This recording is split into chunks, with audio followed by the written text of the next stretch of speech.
সন্দেহর রোগ কিছু শয়তান সৃষ্টি করে, এগুলোর কাজই হলো সন্দেহ সৃষ্টি করা।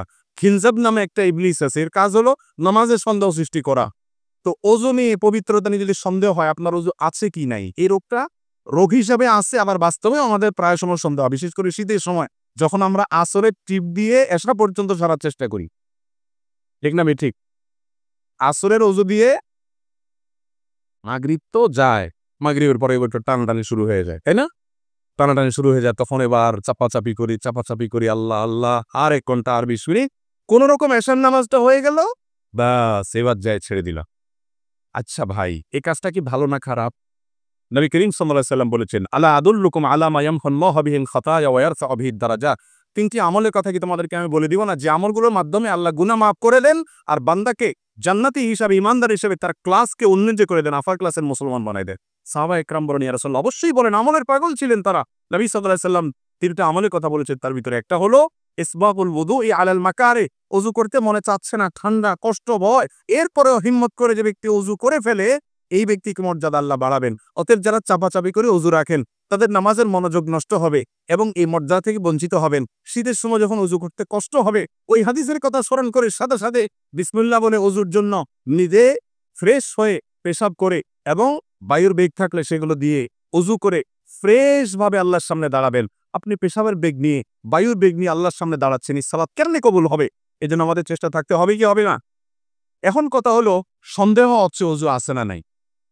এরকম যদি হয় তাহলে কি করবেন? এই মাসআলাটা কমন একটা মাসআলা।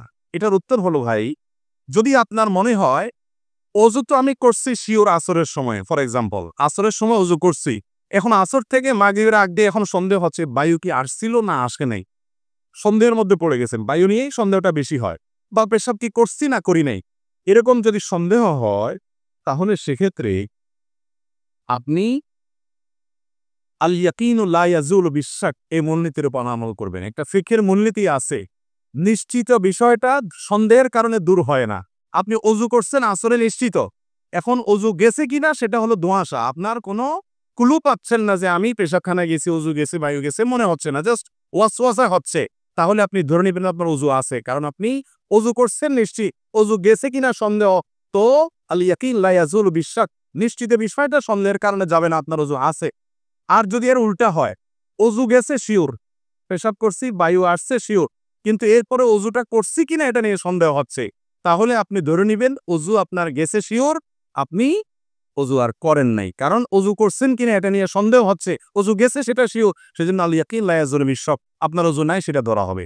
ব্যাপারটা কি বুঝতে পারছেন? যদি ওযু করছেন নিশ্চিত হয়, গেছে কিনা সন্দেহ হয়, তাহলে ওযু আছে। আর ওযু গেছে নিশ্চিত, করছেন কিনা সন্দেহ হয়, তাহলে করছেন না, ওই গেছে সেটা নিশ্চিত, অপবিত্র ধরা হবে। এরপরেও সন্দেহ দূর করার জন্য আপনি ওযু করে নিতে পারলে সেটা বেটার।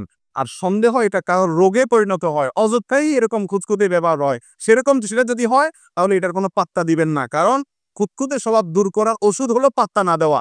ইবলিস তখন রসোয়া হয়ে যাবে যে আমি হাদিসের উপর আমল করছি, আমার ওযু আছে, তুমি আমার নিয়ে টেনশন করার দরকার নেই। কথা কি বুঝাতে পারছি ভাই?